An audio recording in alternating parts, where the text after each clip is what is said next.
முக்கியமாக திரையிலே கல்லூரி நாட்களில் நாங்கள் பார்த்து வியந்த திரைக்கதை இமயம், யதார்த்த நடிப்புக்கு சொந்தக்காரர், ஒட்டுமொத்த தமிழகத்தையும் தன் நடிப்பால் கட்டி போட்டவர், அன்புக்குரிய மரியாதைக்குரிய பாக்கியராஜ் சார் அவர்கள் கலந்து கொள்ளும் இந்த நிகழ்ச்சியிலே கலந்து கொள்வதில் நான் பெருமகிழ்ச்சி அடைகிறேன். இந்த மூன்றாம் மனிதன் படம் ராம்தேவ் ஒரு இளம் இயக்குனர் இயக்கிய படம். நிச்சயமாக இந்த படம் சிறந்த முறையில் வரும், வெற்றி பெறும் என்று நான் உறுதியாக நம்புகிறேன். மிக நன்றாக நான் ட்ரெய்லர் பார்த்தேன், மிக நன்றாக படம் வந்திருக்கிறது. அந்த ஏதேதோ என்ற ஒரு பாட்டு நிச்சயமாக ஹிட்டடிக்கும், அதில் சந்தேகமில்லை. மிக நன்றாக வந்திருக்கிறது அந்த பாட்டு. வசனம் மிக நன்றாக இருக்கிறது. சில வசனங்கள், அவர் எழுதிய வசனங்கள் திரையிலே தெரிக்க விடும். நான்லாம் ஆம்பளை அப்படின்னு சொல்லும்போது, என்னையா நீ பெரிய ஆம்பளை, நீ கட்டின மனைவிய திருப்திப்படுத்தினாதான் கற்பம் உண்டாகும் அப்படின்னு இருந்தா உன் ஆம்பளை பவிஷ்யம் அப்புறம் தெரியும் அப்படிங்கிற வசனமும், அப்புறம் கணவன் மனைவி உறவுங்கிற சாவிய மூன்றாம் மனிதன் கொடுத்துட்டா எப்ப வேணாலும் அந்த திருமண வாழ்க்கை திருடு போயிடும் அப்படின்னு, இதெல்லாம் 2 உதாரணங்கள் அவருடைய வசனத்துல. இன்னும் இதை போன்ற வசனங்கள் திரையிலே கைதட்டல்கள் பெறும். இது ஒரு முத்தாய்ப்பான வசனங்களாக இருக்கும். படம் நிச்சயமாக வெற்றி பெறும் என்று சொல்லி இந்த வாய்ப்பை வழங்கியமைக்கு நன்றி கூறி அமைகிறேன். நன்றி, வணக்கம். உயர்நீதிமன்ற வழக்கறிஞர், மனிதநேயர், பாகுபாடின்றி பழகும் பாசக்கார உயர் திரு பரமசிவம் அவர்களை தற்போது பேச அழைக்கிறோம். ஆடியோ லான்ச்சிங் இதை ட்ரெய்லரில் நாங்கள் இப்போ நல்லா பார்த்தோம். இந்த பாட்டுகள் ரெண்டு கதை வசனம் எல்லாமே ரொம்ப அருமையாக இருக்குது. இந்த படம் வெற்றி அடைய எல்லா வல்ல இறைவனை வேண்டிக்கிறேன். நன்றி, வணக்கம். வாய்ப்பளித்த அனைவருக்கும் நன்றி. வளர்ந்து வரும் கலை உலக ஆக்ட்ரஸ் பிரணா அவர்களை தற்போது பேச அழைக்கிறோம். And thanks. First of all நான் இப்படி ஒரு மூவியில் ஒர்க் பண்ணது எனக்கு ரொம்ப சந்தோஷமா இருக்கு. இதுக்கு நான் ஃபர்ஸ்ட் தேங்க்ஸ் பண்ண போகிறது இந்த டீமோட என்ன அறிமுகப்படுத்தின மிஸ்டர் செல்வம். அவர் இப்போ இங்கே இல்லைன்னு நான் நினைக்கிறேன். ஸோ அவருக்கு நான் ஃபர்ஸ்ட் தேங்க் பண்ணிக்கிறேன். And special thanks to director Ramdev. So அவர் மிகப்பெரிய வாய்ப்பு இந்த படத்தில் எனக்கு கொடுத்துருக்காரு. இந்த படம் பட்ஜெட் படம் அப்படின்னு சொல்றதை விட பல பேருடைய உழைப்பு இந்த படத்துல இருக்கு. முக்கியமா நிறைய புது ஆர்டிஸ்ட் இதுல நடிச்சிருக்காங்க. இன்க்ளூடிங் நான் கூட சொல்லலாம். எனக்கு ஒரு மிகப்பெரிய வாய்ப்பு இந்த படம். நிறைய கெட்டப்பு, நிறைய பெர்ஃபார்மன்ஸ் இந்த படத்துல இருக்கு. முக்கியமா இந்த சமுதாயத்துக்கு தேவைப்படுற ஒரு கண்டென்ட். இப்போ நம்ம வாழ்வுல நடைமுறையில இருக்கக்கூடிய ஒரு சம்பவத்தை மொத்த டீமுமே ஒரு கதையா இதை உருவாக்கி இருக்கோம். டைரக்டருடைய நீண்ட நாள் படைப்பு இது. ஸோ ரொம்ப கஷ்டப்பட்டு இந்த ஒரு படத்தை நாங்கள் உருவாக்கியிருக்கோம். இதை நல்லபடியா கொண்டு போறதுக்கு, மக்கள்கிட்ட கொண்டு சேர்க்கறதுக்கு மீடியா ஆகிய உங்களுக்கும் நான் தேங்க் பண்ணிக்கிறேன். சின்ன படங்களை நிறைய பேர் பார்க்காம தியேட்டர்ஸ்ல அப்படியே போயிடுது. ஸோ சின்ன படங்களா இருக்கட்டும், பெரிய படங்களா இருக்கட்டும், எல்லா படமுமே கண்டிப்பா மக்கள் பார்க்கணும். அதை நல்ல விதமா மக்கள் கிட்ட கொண்டு சேர்க்கணும்னு நான் மீடியா கிட்ட வேண்டிக்கிறேன். அண்ட் அதுக்கு thanks again. Bhagyaraj sir, thank you so much. நான் பாக்யராஜ் சார் கூட நடிக்கிறது ரொம்ப பெரிய பாக்கியம்னு சொல்லலாம். ஏன்னா என் அப்பாவுக்கு பிடிச்ச ஒரு ஃபேவரட் ஆக்டர் அவரு, எனக்கும். ஸோ அவர் கூட ஒர்க் பண்ணது ரொம்ப சந்தோஷம். அண்ட் நம்ம heroine, 90s heroine Sonia Agarwal ma'am எல்லாருக்கும் ரொம்ப பிடிக்கும். எனக்கு ரொம்ப பிடிச்ச ஒரு ஆக்ட்ரஸ் அவங்க கூட ஒர்க் பண்ணது ரொம்ப சந்தோஷம். மற்றபடி டீம்ல இருக்க எல்லாருக்குமே ரொம்ப நன்றி. ரொம்ப ஒரு ஃபேமிலியா இந்த படம் நாங்கள் பண்ணியிருக்கோம். Thank you so much and thanks again. இந்த படத்துல கமிட் ஆனதுக்கு மெயினான ஒரு ரீசன் என்ன அப்படின்னா, நான் பாக்யராஜ் சாரோடைய மிகப்பெரிய ஃபேன் ஸ்கூல்ல இருந்து. ஸோ ஃபர்ஸ்ட் என்கிட்ட ராம்தேவ் சார் சொல்லும் போது, இந்த மாதிரி இப்படி ஒரு படம், இப்படி ஒரு த்ரில்லரு நீங்க பண்றீங்க அப்படின்னும் போது, பாக்யராஜ் சாரோட காம்பினேஷனு, ஒரு கிரைம் இன்வெஸ்டிகேஷன், ஸோ உங்களை இன்வெஸ்டிகேட் பண்ற மாதிரி அப்படின்னோடனே நான் வேற எதுவுமே சொல்ல. பாக்யராஜ் சார் கூட நடிச்சு ரொம்ப நாள் ஆச்சு. இன்ஃபேக்ட் உத்தமபுத்திரன்ல சார் கூட நடித்தேன். அதுக்கப்புறம் ஒரு வாய்ப்பே கிடைக்கல. ஸோ அதனால சரி அவர் கூட நடிக்கணும் அப்படின்றதுக்காகவே இந்த படம் ஒத்துக்கிட்டேன். தேங்க்ஸ் ராம்தேவ் இந்த ஆப்பர்ச்சுனிட்டி கொடுத்ததுக்கு. எல்லாருக்கும் தெரியும் பாக்யராஜ் சார் எவ்வளோ பெரிய டேலண்டட் ஒரு டைரக்டர் மட்டும் கிடையாது. ஹீஸ் எவ்வளோ பன்முகம் கொண்ட ஒரு என்ன சொல்கிறது, ஒரு ஆக்டர், ஒரு டைரக்டர், ஒரு ப்ரொடியூசர், ஒரு மியூசிக் டைரக்டர், ஒரு பத்திரிகையாளர், ஸோ ஒரு டிஸ்ட்ரிபியூட்டர், இவ்வளோ ஒரு பன்முகம் கொண்ட ஒருத்தருடைய ஃபேனாக இருக்கிறது நான் ரொம்ப சந்தோஷப்படுறேன். நான் அசிஸ்டன்ட் டைரக்டராக ஃபஸ்ட்டு ஜாயின் பண்ணும்போது நான் கேள்விப்பட்டிருக்கேன், பாக்யராஜ் சார் வந்து எதையுமே எதிர்பாராமல் டைரக்டருக்கு ஹானஸ்டாக இருக்கணும், அந்த ஸ்கிரிப்டுக்கு ஹானஸ்டாக இருக்கணும், அந்த கதைக்கு படத்துக்கு ஹானஸ்டாக இருக்கணும்னு சொல்லி ஃபைட் பண்ணுவார், ஜென்யூனாக சின்சியராக ஒர்க் பண்ணுவார் அப்படின்னு. அதே மாதிரி நான் ஒர்க் பண்ணணும் அப்படின்னு ஆசைப்பட்டேன். ஹீஸ் அ வெரி பிரில்லியன்ட் மேனுங்க. என்னன்னா, அதாவது என்னன்னா, முந்தனை முடிச்சு படத்தில் நீங்கள் பார்த்தீங்கன்னா கொஞ்சம் முருங்கைக்காய் மேட்டரும் அப்படியும் வச்சிருப்பார். என்ன அப்படின்னா, ஒரு யூத்துக்கு, பெரியவங்களுக்கு அப்படின்னு சொல்லி, அதே மாதிரி ஜனரஞ்சகமாக அந்த படத்தை ஆக்கணும் அப்படின்றதுக்காக ஹீரோயினோட ஃப்ரெண்ட்ஸ் யாருன்னு பார்த்தோன்னா குட்டி குட்டி பசங்க, அவங்க கூட சுற்றிக்கிட்டு இருப்பாங்க. ஸோ இந்த படத்தை வந்து ஜனரஞ்சகம் ஆக்கணும் அப்படின்றதுக்காக அவர் யோசிக்கிற அந்த யுக்தி பார்த்தீங்களா, இதெல்லாம் தான் வந்து அவர்கிட்ட இருந்து நான் கற்றுக்கிட்ட ஒரு விஷயங்கள். அதெல்லாம் இம்ப்ளிமெண்ட் பண்ணணும்னு நினைக்கிறேன். ஒருத்தர் மேலே நம்ம அதிகமாக வந்து இல்லை, ஒரு என்ன சொல்கிறது, ஒரு அன்பு நேசம் அப்படி வைக்கும்போது ஆட்டோமேட்டிக்காக நமக்கு அது வந்து இல்லை போய் அட்டாச் ஆகும்னு நினைக்கிறேன். அதனால தான் சாந்தனோட, அவர் சன்னோட நான் இன்னைக்கு நல்ல ஃப்ரெண்டாக இருக்கிறேன். அகைன் சோனியாஜி, உங்களை பார்த்து ரசிக்காத ஆள் கிடையாது. அப்போ காதல் கொண்டேன்ல இருந்து இப்போ வரைக்கும் ஒரே மாதிரி இருக்கிறீங்க, அதே மாதிரி இளமையா இருக்கிறீங்க. நிறைய பேருக்கு அந்த என்ன சொல்றது, அந்த கடவுளுடைய அந்த பிளெஸ்ஸிங் இருக்காது. இப்போ ட்ரிஷா இருக்காங்க, இப்போ பாருங்க நீங்க. ஸோ அண்ட் அவங்க கூட நடிக்கும் போது இட் வாஸ் ஃபர்ஸ்ட் டைம் நடிக்கிறேன். It was like she is a very good nice human being. First நல்ல பர்ஃபார்மர். அவங்க கண் எனக்கு ரொம்ப பிடிக்கும், உங்க எல்லாருக்குமே பிடிச்ச மாதிரி. So it was a pleasure working in this film. அப்புறம் ராம்தேவ் பற்றி சொல்லணும் அப்படின்னா, அவர்கிட்ட பிடிச்ச விஷயம் எனக்கு அவருடைய கான்ஃபிடென்ஸ். என்ன சார் நம்ம பண்ணிடலாம் அப்படின்ற மாதிரி அவருடைய கான்ஃபிடென்ஸு, ப்ளஸ் எல்லா வேலையும் செய்வார். ஒரு ப்ரொடக்ஷன் மேனேஜர் வேலை, அசிஸ்டன்ட் டைரக்டர் வேலை, அசிஸ்டன்ட் கேமராமேன் வேலை. ஸோ அவரே இந்த படத்தில் ஒரு முக்கியமான கதாபாத்திரத்தில் நடிச்சிருக்கிறாரு. ஸோ அந்த கான்ஃபிடன்ஸ், அந்த டிரைவ் அவரே ப்ரொடியூஸ் பண்ணியிருக்கிறாரு ஃப்ரெண்ட்ஸோட சேர்ந்து. அவருக்கு சப்போர்ட் பண்ண ஃப்ரெண்ட்ஸுக்கு உண்மையிலே நான் வந்து I have to congratulate you people.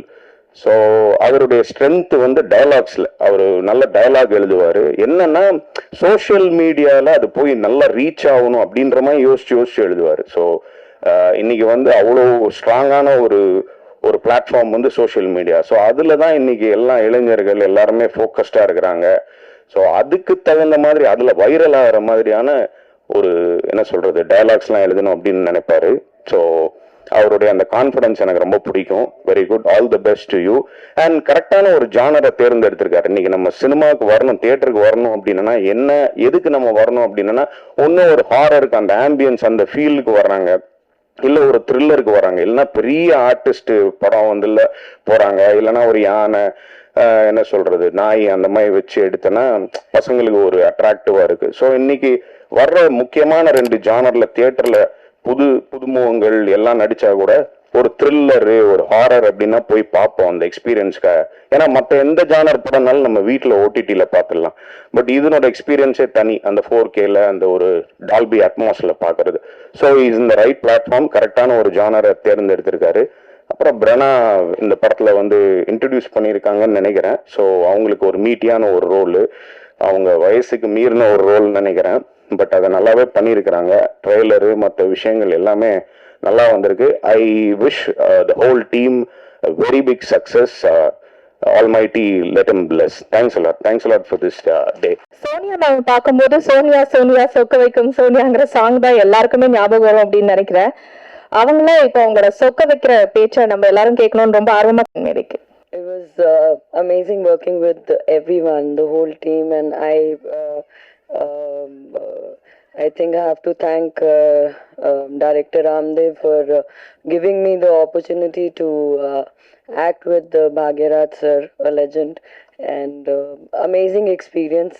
I was really looking forward to this shoot because ange poite ipdi, you know, a senior artist, a legend is going to be there on the sets, how it's going to be, and it was wonderful. I learned a lot from sir, and thank you sir. It was wonderful working with you, Srinath. It was wonderful working with you too, and the whole team. Wishing everyone a lot of success, and hope you all like the movie. Thank you. மூன்றாம் மனிதன் திரைப்படத்துல நடித்தது பெரும் பொக்கிஷம் அப்படின்னா இந்த promotion விழால நீங்க கலந்துக்கிட்டு இரண்டொரு வார்த்தை வாழ்த்தி பேசுவதை அதை விட பெரிய பாக்கியமா கருதுறோம் சார். திரைக்கதை வித்தகர் இயக்குனர் திரு கே பாக்யராஜ் சார் அவர்களை அன்போடு மேடைக்கு அழைக்கிறேன்.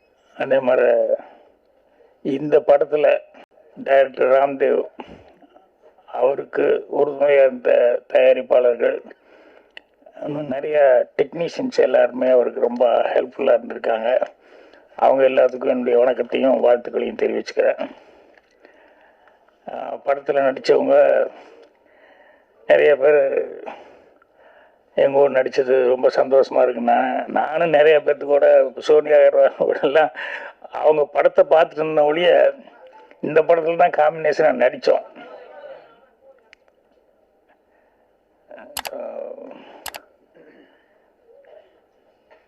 இன்னைக்கு காலையில் இன்னும் இங்கே வந்திருக்க எல்லாருக்குமே நண்பர்கள் எல்லாருமே இந்த இதுக்கு ஃபங்க்ஷனுக்கு வந்திருக்கவங்க ராம்தேவ் சம்மந்தப்பட்டவங்க எல்லாத்துக்குமே என்னுடைய வணக்கத்தை தெரிவிச்சுக்கிறேன்.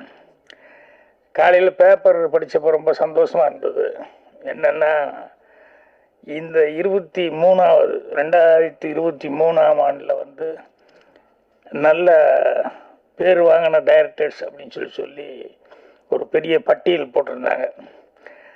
கிடா டைரக்டர் வெங்கட், அப்புறம் நான் நடித்த டாடா அந்த படத்தினுடைய டைரக்டர் கணேஷ் பாபு, மந்திரமூர்த்தி அயோத்தி படம் பண்ணவர், அப்புறம் விநாயக் சந்திரசேகரன் குட் நைட் அந்த படம் பண்ணவர், விக்னேஷ் ராஜா போர் தொழில், ராம் சங்கையா தண்டட்டி அந்த வில்லேஜ் சப்ஜெக்டு, ராம்குமார் பாலகிருஷ்ணன் இப்போ பார்க்கிங்னு ஒரு படம், அப்புறம் அருள் சேயன் அவர் குயிக்கோ அந்த படம் பண்ணியிருக்காரு, அப்புறம் ஹரிகரன் ராம்னு சொல்லி ஜோன் ஒரு படம், இப்போ 1000 புட்காசுகள் ரிலீஸ் ஆகிருக்கு ரவி முருகையா.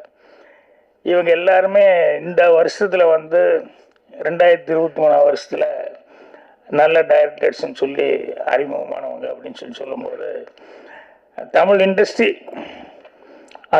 இண்டஸ்ட்ரிக்கு ஒரு பெருமையான ஒரு சமாச்சாரம். என்னென்னா எப்பவுமே தமிழ் திரையை பற்றி சொல்லும்போது மற்ற லாங்குவேஜ் இருக்கிறவங்கெல்லாம் என்கிட்ட நேரடியாக கூட கேட்டிருக்காங்க. என்னென்னா இங்கே தான் வந்து புது டைரக்டர்களை இன்ட்ரடியூஸ் பண்ணுறது வந்து தைரியமாக புது ப்ரொடியூசர்களும் வருவாங்க, புது இயக்குநர்களை அறிமுகப்படுத்துறதும் இங்கே தான் அதிகமாக நடக்கும்.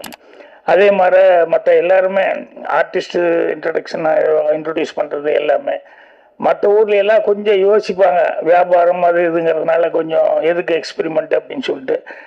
தமிழை பொறுத்த வரைக்கும் அந்த எக்ஸ்பெரிமெண்ட் அப்படிங்கிறது பெருசாக நினைக்கவே மாட்டாங்க. அதே மாதிரி தமிழில் கதைகளே வந்து எக்ஸ்பெரிமெண்ட்டாக நிறையா கதைகள் வந்து பண்ணிக்கிட்டு இருப்பாங்க.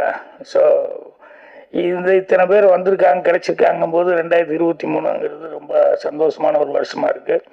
இன்னும் அடுத்த வருஷத்தில் இதோட சிறப்பாக இன்னும் நிறைய பேர் வரணும் அப்படின்னு சொல்லிட்டு. ஸோ இதில் என்னென்னா நான் விமர்சனம் படிப்பேன், விமர்சனம் படிச்சுட்டு படத்தை பற்றி முடிஞ்ச வரைக்கும் சில படங்கள்லாம் பார்த்துருவேன், சிலது பார்க்க முடியாமல் போயிடும். பத்திரிகைகள் அவருடைய விமர்சனங்கள் வந்து இந்த படங்களுக்கு எல்லாமே ரொம்ப ஜெனுவனான விமர்சனமாக இருந்தது. எல்லாருமே வந்து அவ்வளோ நல்லா அப்ரிஷியேட் பண்ணி இந்த படங்களை வந்து அவங்களுடைய கை கொடுத்து அவங்களுடைய ஆதரவு தெரிவித்து, ஆனால் சக்ஸஸ்க்கு அது ரொம்ப முக்கியம். பத்திரிகையாளர்கள், ஊடக நண்பர்கள் அவங்களுடையது. ஸோ இவங்க எல்லாருமே வந்து கரெக்டான முறையில் அது ராம்தேவ் அவரை பற்றி சொல்லணுன்னா நிறைய சொல்லணும். என்னென்னா அவர் எப்படி ப்ரொடியூசர்களை பிடிக்கிறாருன்னு எனக்கு ஒன்றும் புரியல. அது ஒரு திறமை வேணும். ஏன்னா நிறைய பேர் வந்து அசிஸ்டண்ட் கூட சில பேர் இருந்தாங்க, இவன் நல்லா வந்துடுவான் அப்படின்னு நினச்சிட்டு இருப்பேன். வாய்ப்பு வந்தால் தானே நல்லா வர்றதுக்கு, வாய்ப்பு வர்றதே ரொம்ப பெரிய பிரச்சனையாக இருந்தது. அவன் எங்கே போய் யாரை பிடிக்கிறதுன்னு தெரியாமல் டெய்லி போகிறோன்னு சொல்லிட்டு இருப்பான். ஆனால் ராம்தேவ் பாருங்க, ஒரு ஆள் பிடிச்சா பரவாயில்ல, ஒரு 3-4 பேர் பிடிச்சிருப்பாருன்னு நினைக்கிறேன்.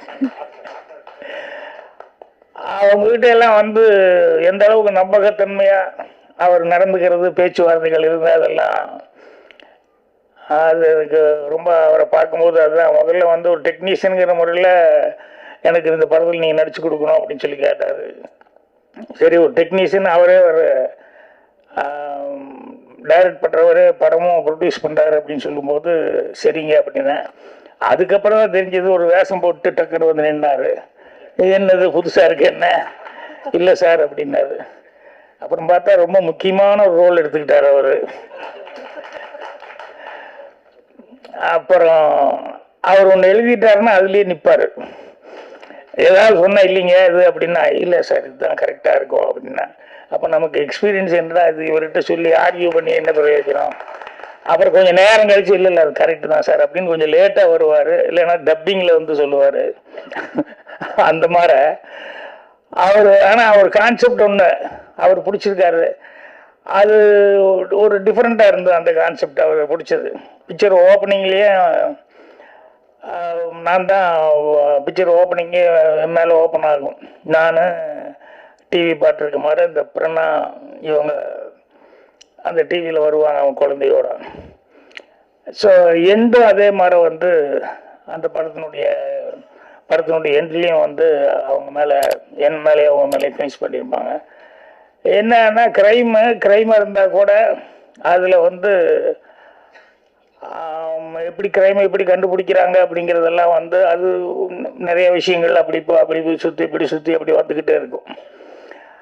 ஆனால் கடைசியில் அது என்ன அப்படின்னா அதில் ஒரு சென்டிமெண்ட் வச்சுருந்தார். என்னென்னா ஒரு இன்னசென்ட்டாக இருக்கிற பசங்க யங்ஸ்டர் அவங்க வந்து ஒரு தப்பு செய்யாத அவங்க மேலே தப்பு இல்லை, ஆனால் சூழ்நிலை அப்படி ஆகிப்போச்சுன்னு சொல்லிட்டு அவங்க இவங்களுக்காக தியாகம் பண்ண வருவாங்க. இந்த கேரக்டர் அவங்களுக்காக தியாகம் பண்ண வரும் அப்படிங்கிற மாதிரி சொல்லி பண்ணிவிட்டு அதுக்கப்புறமா வந்து அது என்னென்னா அந்த குழந்தைகளை வளர்க்குறதுக்கு அவங்க கஷ்டப்பட்டு அப்புறம் அந்த குழந்தைகளை எப்படி ஆளாக்குனாங்க அப்படிங்கிறத வந்து அதில் கரெக்டாக கொண்டு வந்து லிங்க் பண்ணி ஃபினிஷிங்கில், அதாவது படத்தில் ஏதாவது ஒரு மெசேஜ் இருக்கான்னு சொல்லி கேட்டோம்னா இல்லை நல்ல மெசேஜே இருக்குது அப்படிங்கிற அளவுக்கு அந்த கதையில் அதை கரெக்டாக லிங்க் எடுத்து வந்திருப்பார். அப்புறம் எங்கிட்ட அதாவது குறைச்சலாக பேசினார், குறைச்சலான நாள்னாரு. ஆனால் நிறைஞ்ச நாள் ஒர்க் பண்ண மாதிரியே படம் பூரா டப்பிங் பேசுகிறேன் தீரவே மாட்டீங்க டப்பிங்க. என்னங்க இது இவ்வளோ எடுத்து வச்சுருக்கீங்க அப்படின்னா, அங்கே எடுக்கும்போது என்னென்னா கடன்னு அவர் ஷார்ட் பிரித்து வச்சுருப்பார் எல்லாம். அதில் ஏதாவது ஒன்று அப்படின்னா டிஸ்டர்ப் ஆகிடுவார். அது பிரகாரம் எடுக்கணும், அவ்வளோதான். அதனால் அவர் எடுத்தது பார்த்தா நிறையா அவர் எடுத்த விஷயங்கள் எல்லாமே வந்து பார்த்தேன், எல்லாம் கரெக்டாகவே எடுத்திருக்காரு. அதில் எல்லாம் ஒன்றும் குறை சொல்கிற அளவுக்கு ஒன்றும் இல்லை. ஸோ அவரும் நான் சொன்ன மாதிரி அவரும் நடிச்சிருக்கார் முக்கியமான ஒரு கேரக்டர் எடுத்துக்கிட்டு.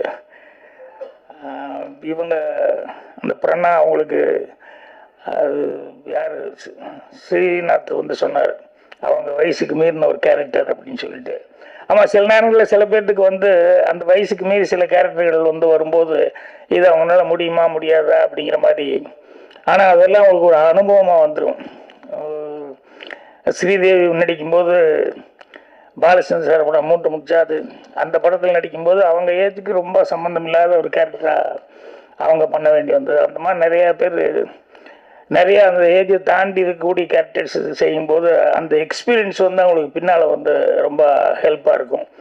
இதில் அவங்க நல்ல சிறப்பான முறையில் அவங்க செஞ்சுருந்தாங்க. சோனியா அகர்வால் அவங்க எனக்கு 1 நாள் 2 நாள் தான் ஒர்க்கு, ஆனால் அந்த 1 நாள் ஒர்க்கும் சிறப்பாக இருந்தது. எனக்கு அவங்க பேச வரும்போது அப்படியே பார்த்துக்கிட்டே இருந்தேன். என்னென்னா அங்கே நான் கூட நடிக்கும்போது அவங்க பேசுறது காதுலேயே விழுகல, விஸ்பரிங். ஆனால் லிப்பு வந்து கரெக்டாக இருக்குது, ஆனால் எனக்கு கேட்கல. இது ராம்தேவ் நீங்கள் பேசுனீங்களா அப்படின்னாரு. ஏன்னா அவர் அடுத்தது கட் சொல்கிறதுக்கு இது பண்ணுறதுக்கு என்ன பண்ணுறதுன்னு தெரியாமல் அப்படி கவனிச்சுக்கிட்டு இருந்தார். அதனால இங்கே வந்து பேச வரும்போது கரெக்டாக கேட்குமா கேட்காதா அப்படின்னு நினச்சிக்கிட்டு இருந்தேன். ஆனால் அவங்க இங்கிலீஷில் பேசுறதுனால அந்த பிரச்சனை இல்லை. தமிழில் பேசுறதுனா தான் கொஞ்சம் ப்ராப்ளமாக இருக்கும். ஏன்னா தப்பு வருமோ அப்படின்னு சொல்லிட்டு அவங்களுக்கு அந்த கான்சன்ட்ரேஷன் இல்லை. இப்போ நான் இங்கிலீஷில் பேசுனா நான் கொஞ்சம் யோசிப்பேன் இல்லை, அது மாதிரி அவங்க தமிழில் பேசுனா அவங்க அப்படி.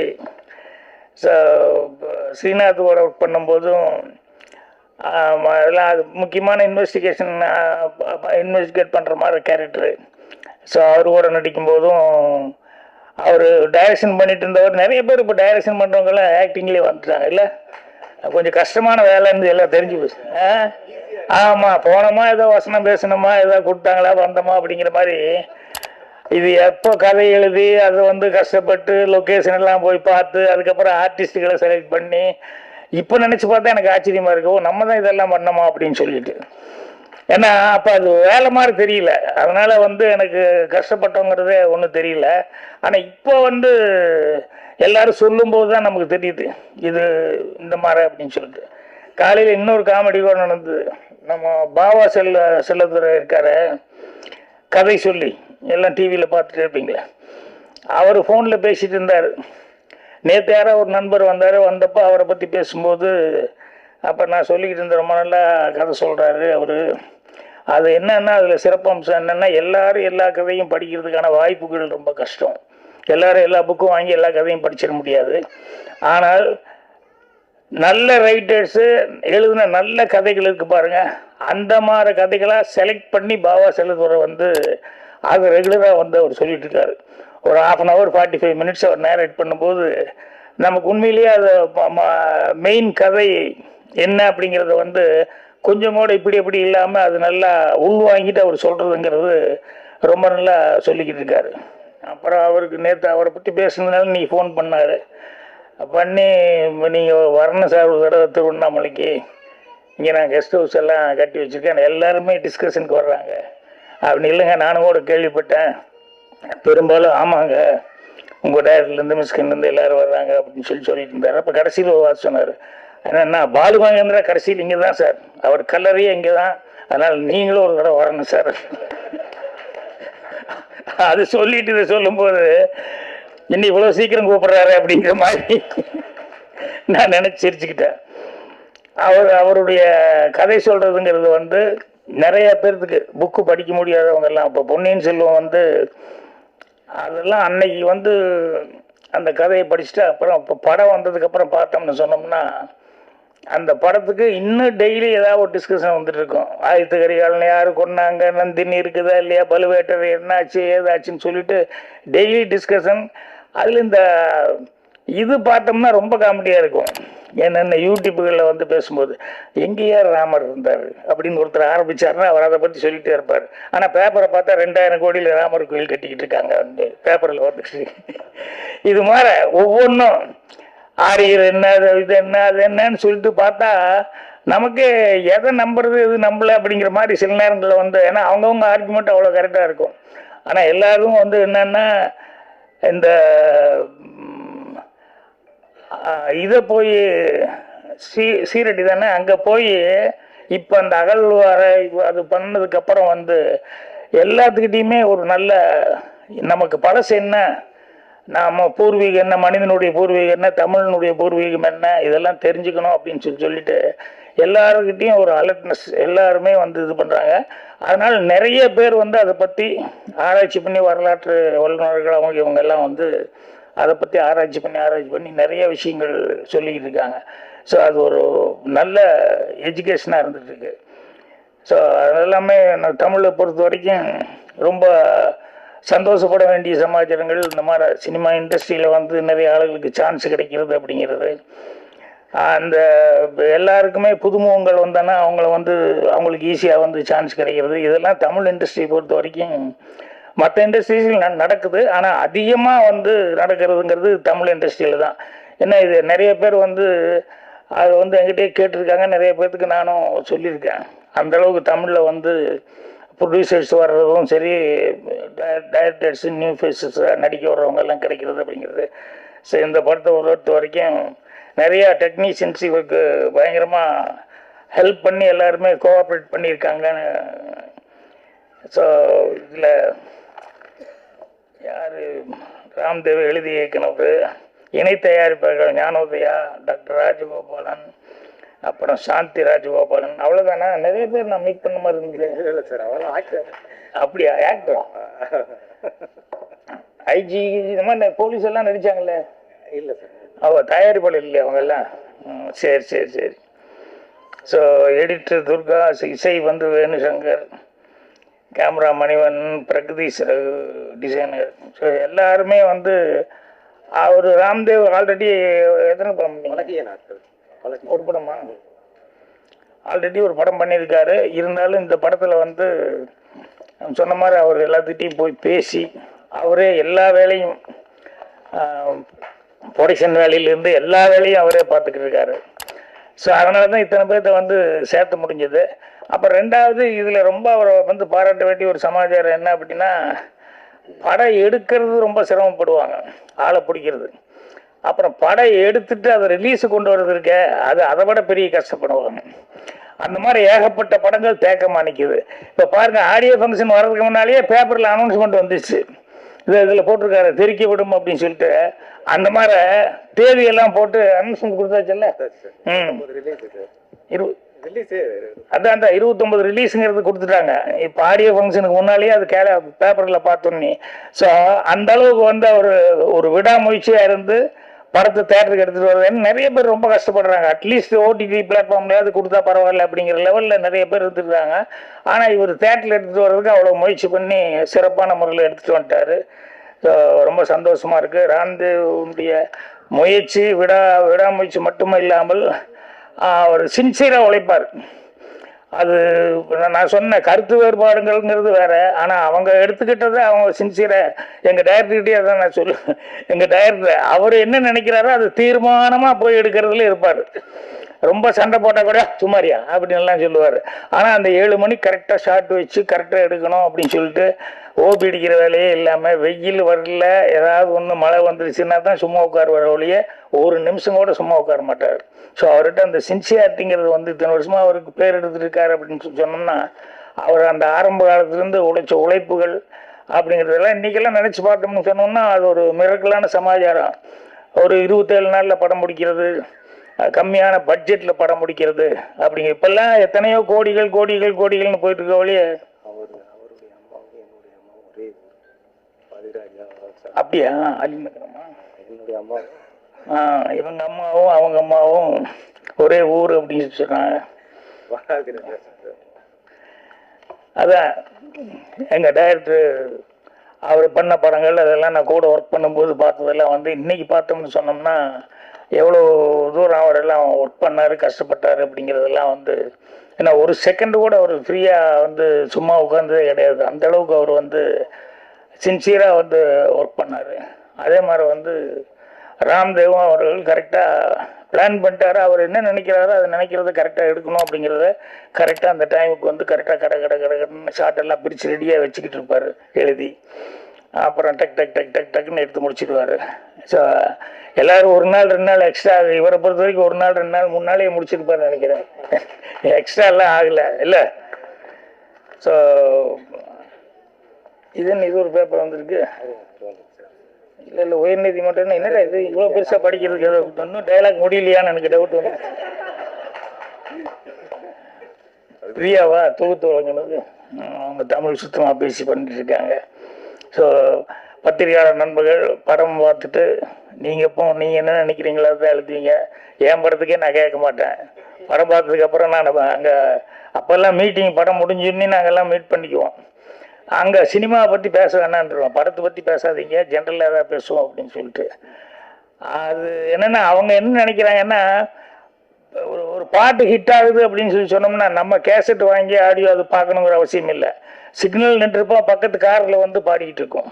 டீ கடையில் எங்கேயாவது போய் சாப்பிட்லான்னு போனால் அங்கே பாடிக்கிட்டு இருக்கோம். ஸோ ஒரு பாட்டு ஹிட் ஆகிறது எப்படி தெரிஞ்சுக்கணும்னா நம்ம வாங்கி பார்க்கணுங்கிறது இல்லை, அதே எங்கே வேணாலும் பாடிக்கிட்டு இருக்கோம், நம்ம காதில் விழுந்துகிட்டே இருக்கும். அது மாதிரி பத்திரிகை நண்பர்கள் வந்து அவங்க நினைக்கிறத அவங்களுக்கு ஜென்ரலாக என்ன தோணுதோ அதில் ப்ளஸ் பாயிண்ட்டு மைனஸ் பாயிண்ட்டுன்னு அவங்கவுங்க ஆங்கிள் எழுதுவாங்க. இப்போ நான் சொன்ன அந்த 10 பேருக்கெல்லாம் அந்த நேம் வந்ததுக்கெல்லாம் காரணம் இவங்க விமர்சனங்கள் எல்லாம் வந்து எல்லா பத்திரிகையும் நான் படிக்கும்போது எல்லாருமே ஓரளவுக்கு முன்ன பின்ன இல்லை, பெருசாக ஓரளவுக்கு எல்லாருமே அவங்க என்ன அப்ரிஷியேட் பண்ணாங்களோ அதே அளவுக்கு ஜனங்களும் அதை வந்து புரிஞ்சுக்கிட்டு தமிழ் ஆடியன்ஸுக்கிட்ட இருக்கிற பெரிய ப்ளஸ் பாயிண்ட் அதுதான். இது புதுசுன்னா கூட பரவாயில்லன்னு தேட்டருக்கு வந்து ஒரு தடவை பார்க்கலாமேன்னு பார்ப்பாங்க. அதுக்கப்புறம் மவுத் டாக் வந்ததுன்னு சொன்னோம்னா ஆட்டோமேட்டிக்காக வந்து தமிழ் ஆடியன்ஸுக்கிட்ட போகும். ஸோ அதனால தான் இங்கே இருக்கிற படங்கள் வந்து நிறைய அடுத்த லாங்குவேஜுக்கு வந்து நமக்கு போயிட்டுருக்கு. அதே மாதிரி நம்ம டெக்னீஷியன்ஸ் எல்லாரும் எல்லா லாங்குவேஜ்லேயும் வந்து ஒர்க் பண்ணிகிட்ருக்காங்க. இதெல்லாம் நம்மெல்லாம் பெருமைப்படக்கூடிய ஒரு சமாச்சாரம். ஸோ எல்லாத்துக்கும் புத்தாண்டுக்குள்ளே மறுபடியும் மீட் பண்ண போகிறோமா என்னன்னு தெரியல, ஃபங்க்ஷனுக்கு என்னன்னு தெரியல. மறுபடியும் நானும் வெளியூரெல்லாம் போக வேண்டிக்கிறதுனால அட்வான்ஸாக புத்தாண்டு நல்வாழ்த்துக்கள் எல்லாத்துக்கும் தெரிவிச்சுக்கிறேன். ராம்தேவ் அவர்களுக்கும் அவர் டீமுக்கும் அட்வான்ஸாக என்னுடைய நல்வாழ்த்துக்கள் தெரிவிச்சுக்கிறேன். நன்றி, வணக்கம். அதாவது மகாபாரதத்தில் கிருஷ்ண பரமாத்மா மாதிரி எங்களுக்கு இந்த படத்துக்கு 3ஆம் மனிதனுக்கு அவர் தான் ஒரு தேரோட்டம் மாதிரி நான் நினச்சிக்கிட்டு இருக்கேன். அவர் தான் கண்டிப்பாக இந்த படத்தை தூக்கி நிப்பாட்டுறாரு. அதுக்கு பிறகு நடிச்சிருக்காரு அப்படிங்கிறாரு. அதாவது நடிச்சிருக்கிறது ஏதாச்சும் நடந்த விஷயம். ஏன்னா நிறைய பேர் நடிக்க வர்றாங்க, அவங்கள புதுமுகமாக போடலாம் அப்படின்னா ஆர்வம் தான் இருக்க ஒழிய நம்ம சொல்கிறத செய்ய மாட்டேங்கிறாங்க. சரி, இதுக்கு நம்மளே நடிச்சிட்டு போயிடலாம். ஏன்னா இவங்களை வச்சுக்கிட்டு நம்ம போராடுறத காட்டிலும் நம்மளே நடிச்சுட்டு போயிடலாம் அப்படின்ட்டு. ஏன்னா நான் 5 பாலுக்கு 10 ரன் அடிக்கிறவன். ஏன்னா சின்ன பட்ஜெட்டில் எடுக்கணும். ஏன்னா ஒவ்வொரு விஷயமும் நான் ஒரு ப்ரொடியூசராக ஒரு டிஸ்ட்ரிபியூட்டராக ஏன்னா பழகிய நாட்கள்னு ஒரு படம் எடுத்த நல்ல படமும் பேர் தான் வாங்கியிருக்க ஒழிய எனக்கு ஒன்றுமே வரல. எங்கள் அம்மா இப்போ வீட்டில் இருக்கிற ரேஷன் கார்டை கூட நான் வீட்டுக்கு போனால் ஒழிச்சு வச்சிடுறாங்க. ஏன்னா இதை கூட தூக்கிட்டு போய் அடமானம் வச்சுருவான் படத்துக்கு அப்படின்னு. அதனால படத்தை ஸ்டார்ட் பண்ணிட்டேன். ஆனால் முடிக்கிறதுக்கு ரொம்ப உறுதுணையாக இருந்த ஞானோதயம் சார், ராஜகோபால் சாரை நான் நன்றி இப்போ கூறிக்கிறேன். வேற என்ன சொல்றது மேம், அதாவது இந்த படத்துக்கு அழகு சேர்க்கிறது சோனியா மேம். அதுக்கு பிறகு பிரணா ஒரு நல்ல ஒரு ஆர்டிஸ்டை நான் அறிமுகப்படுத்திருக்கேங்கிறதுல சந்தோஷப்படுறேன். ஸ்ரீநாத் சார் சொல்லவே வேணாம், அவர் விஜய் சாருடைய ஃப்ரெண்டு, இப்போ எனக்கும் ரொம்ப பெஸ்ட் ஃப்ரெண்டு. அவ்வளோ தூரம் ரிலீஸ் வரைக்கும் நேற்று முந்தானால கூட ஒரு டிஸ்ட்ரிபியூட்டரை கூட்டு போய் அறிமுகப்படுத்தி என்ன வழி சார் ஏது வழி சார்னு கூட இருந்தே உதவி பண்ணுறாரு. அதுக்கு பிறகு என்ன சொல்றது, முடிந்த அளவு முயற்சி செய், முடியாததை இறைவன் செய்வான் அப்படிங்கிற மாதிரி உங்கள் எல்லாரையுமே பத்திரிகை ஊடக எல்லா நண்பர்களையும் ஒரு இறைவனாக பார்த்து நீங்கள் உதவுவீங்கன்னு நான் நினைக்கிறேன். நன்றி, வணக்கம்.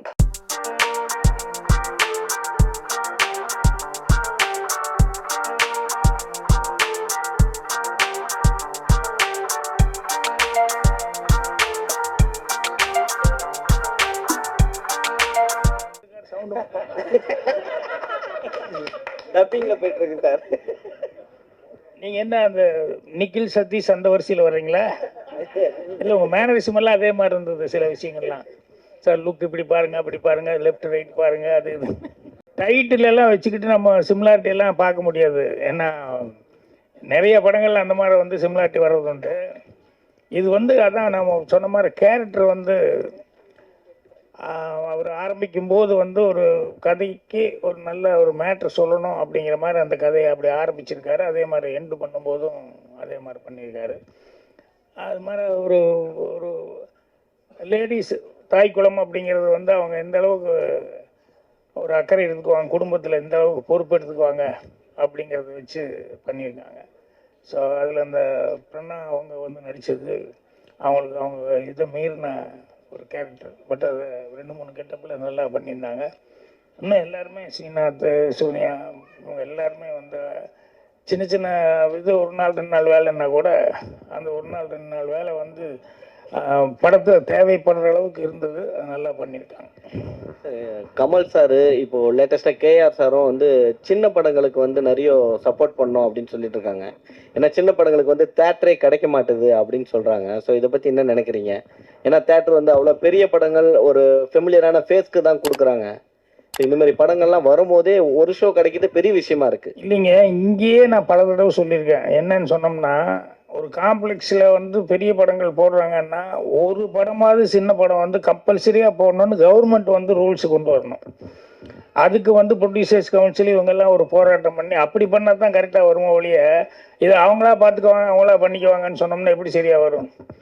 நீ பார்த்துக்கோ நான் பார்த்துக்கோ அப்படின்னு சொல்லி சொன்னோம்னா அதனால் கவர்மெண்ட்டும் இல்லை சின்ன படங்களை என்கரேஜ் பண்ணோம் அப்படின்னா அதுக்கு என்ன தயாரிப்பாளர்கள் சங்கம் இவங்கெல்லாம் அதுக்கு ஒரு பெரிய ஸ்டெப் எடுத்துக்கிட்டு போய் நிற்கணும்.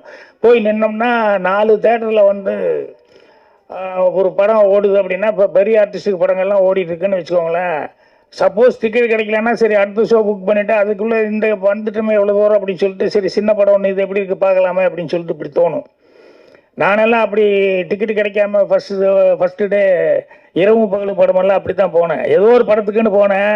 அதை டிக்கெட்டு மத்தியானமாக சாயங்காலம் தான் கிடைக்கிச்சு. இது ஏதோ புதுசாக யாரோ நடிச்சிருக்காங்களே ஜோசப் தலியத்து என்னடா அது சிட்டாடல் அப்படின்ட்டு ஜெய்சங்கர் புதுசு அப்படின்னு சொல்லிட்டு அப்புறம் போய் பார்த்தா இந்த படம் கண்டிப்பாக 100 days ஓடும் அப்படிங்கிற லெவலில் எனக்கு படம் பார்த்தோன்னே தோணுச்சு. அப்புறம் பார்த்தா ஜெய்சங்கர் பெரிய ஹீரோ வந்தார். எல்லாருமே அப்படி தான், புதுமுகம் அப்படின்னு சொல்லும்போது, புதுசு அப்படிங்கும்போது அவங்களுக்கு ஒரு வாய்ப்பு கிடைக்கணும் முதல்ல. அது வந்து கவர்மெண்ட்டும் இவங்களுக்கு தான் ட்ரை பண்ணணும். இப்போ மகாராஷ்டிராவில் இப்படி பண்ணியிருக்காங்க சார்.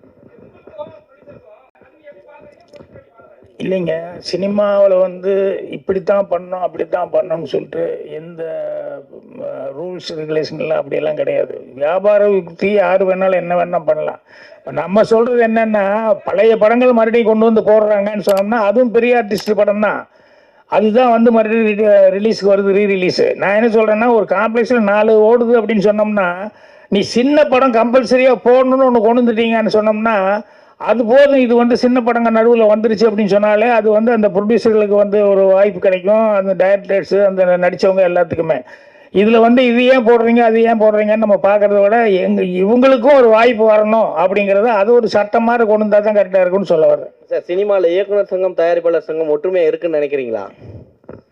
அப்பப்போ சண்டை வருது, அது எல்லா காலத்தையும் நடக்கிறது தான். அப்படி இருக்கும்பொழுது எப்படி கேட்க முடியும் கவர்மெண்ட் கிட்ட நீங்க? இல்லை சார், அப்படி கிடையாதுங்க.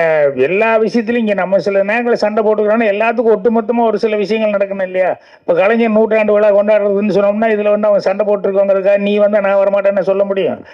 எல்லாரும் சேர்ந்து கலைஞர் என்னன்னு பார்க்கணும். அவர் ஆரம்ப காலத்துலேருந்து சினிமாவில் இருந்தவர், அவர் ஆரம்பத்தில் வந்து படத்தில் வந்து வசனங்கள் எழுதினவர், கதை வசனம் எழுதினவர் அப்படின்னு சொல்லிட்டு அவர் ஒரு ரைட்டராக வந்து நம்ம பார்த்தா அதுக்கு ஒரு மரியாதை கொடுக்க வேண்டியது இருக்குது அப்படிங்கிறது எல்லாத்துக்குமே தெரியும் இல்லையா? ஸோ அதனால் 100ஆண்டு விழாங்கும் போது இதில் நீ யார் நான் யார் அப்படின்னு எல்லாம் யாருமே பார்க்கறது இல்லை. அவருக்கு ஒரு மரியாதை செய்யணும் அப்படிங்கிறது எப்பவுமே அவங்கெல்லாம் என்ன சாதனை பண்ணாங்களோ அதை வந்து நம்ம வந்து மறுபடியும் புதுப்பிச்சுக்கிட்டே சொல்லிக்கிட்டு இருக்கணும். அப்போ தான் அடுத்த ஜென்ரேஷனுக்கு அது தெரியும். ஓ, அவங்களுக்கு 100ஆண்டு விழா எடுக்கணும்னா அவர் என்ன வசனம் எழுதுறாருன்னு சொன்னோம்னா அப்போ தான் அவன் வந்து திருப்பி பார்ப்பான். பராசக்தி படமெல்லாம் அவர் என்ன டைலாக் எழுதினாரு என்னங்கிறதெல்லாம் திருப்பி பார்க்கறதுக்கான வாய்ப்புகள் வருது. எங்கே நீ எங்கிட்ட மைக் கொடுத்துட்டு படத்தை பற்றி கேளுங்கன்னா என்ன கேட்பாங்க? டைரக்டர் சும்மான்னு இருக்காரு. டைரக்டர் சார் சொல்லுங்க. உங்களுடைய பழைய படம் பெருசா போல, ஆனா பேச்சுகள் நல்லா இருந்துச்சு, படத்தை பத்தி பேச்சுகள் அப்படின்னு சொன்னீங்க. அதுக்கு காரணம் என்னவா இருக்கும்னு நீங்க நினைக்கிறீங்க? கண்டென்ட். கதையை நான் நேற்று ரிலீஸுக்காக ஒரு மேனேஜர், தியேட்டர் மேனேஜருக்கு பேசும்போது, என்ன சார் பழைய படங்கள்லாம் போடுறீங்க, அவர் சார் கேட்ட கேள்விக்கும் பதில் சொல்லிக்கிறேன். பழைய படங்கள்லாம் போடுறீங்க, புது படங்களை வந்து நீங்கள் போட மாட்டேங்கிறீங்க அப்படின்னு மேனேஜர் சொல்கிறாரு. என்னங்க, தியேட்டரு டிக்கெட்டு விலை கம்மி பண்ண சொல்லுங்க. மேனேஜரே சொல்கிறாரு, டிக்கெட்டு விலை கம்மிங்க, 3 படம் போட்டால் நல்ல வசூல். டிக்கெட்டு வந்து 50 ரூபா இப்படி தான் போடுறோம், நல்ல வசூல். 150 ரூபா 200 ரூபா டிக்கெட்டுங்கும் போது உள்ளே வந்து உட்காந்தா கண்டென்ட் வந்து 10 நிமிஷம் கூட உட்கார முடியலை, தெரிச்சு ஓடி போயிடுறாங்க. ஒன்று கண்டென்ட்டை நல்லா கொடுங்க. நானாக இருந்தாலும் சரி, 200 படம் 300 படம் நீங்கள் பண்ணுங்க, ஆனால் கண்டென்ட் இருந்தால் தான் உட்காடுறாங்க. 200 ரூபாயை கொடுத்து போட்டு ஒரு 10 நிமிஷம் கூட உட்கார முடியலைன்னா கடுப்பாக மாட்டானா? அதனால பழைய படம் 3 நல்லா இருக்குது, அவனுக்கு ஒரு 50 ரூபா தானே அப்படின்ட்டு. ஒன்றும் காரணம் 50 ரூபா.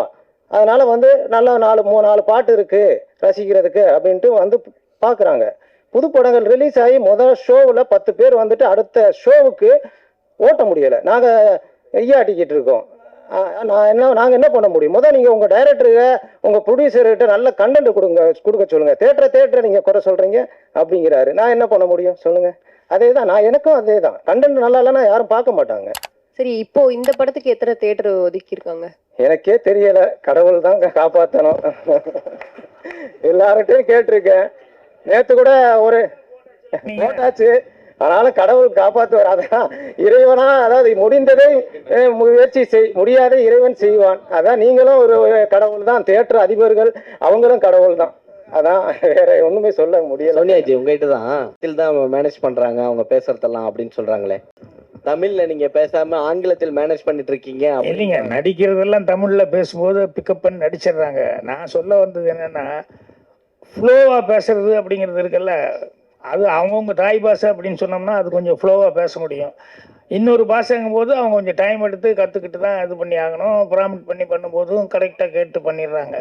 அதனால் சில பேர்த்துக்கு வந்து சில அவங்கவுங்க தாய் மொழி தவிர்த்து வேறு ஏதாவது பேசுறது எத்தனை வருஷம் ஆனாலும் இதுக்கு இப்போ என்னையே கேட்பாங்க எல்லோரும். என்ன கோயம்புத்தூர் கொங்கு நாடு பாஷை மாறாது, என்ன பண்ண முடியாது. ஸோ நான் பேச ஆரம்பிச்சுன்னுமே கோயம்புத்தூருங்கிறது ஈஸியாக தெரியும். ஸோ அது சினிமாவில் நான் என்ன மாற்றிடணும்னு நினச்சா கூட இல்லை. பட் எல்லாம் ரசிக்கிறாங்கும் போது ஓகே அதையே பண்ணிட்டு போயிடுவோம். அதையே நம்ம விஷப்பரிச்சையாக போகணும் அப்படின்னு சொல்லிட்டு பண்ணுறதில்ல. அனைவருக்கும் நன்றி.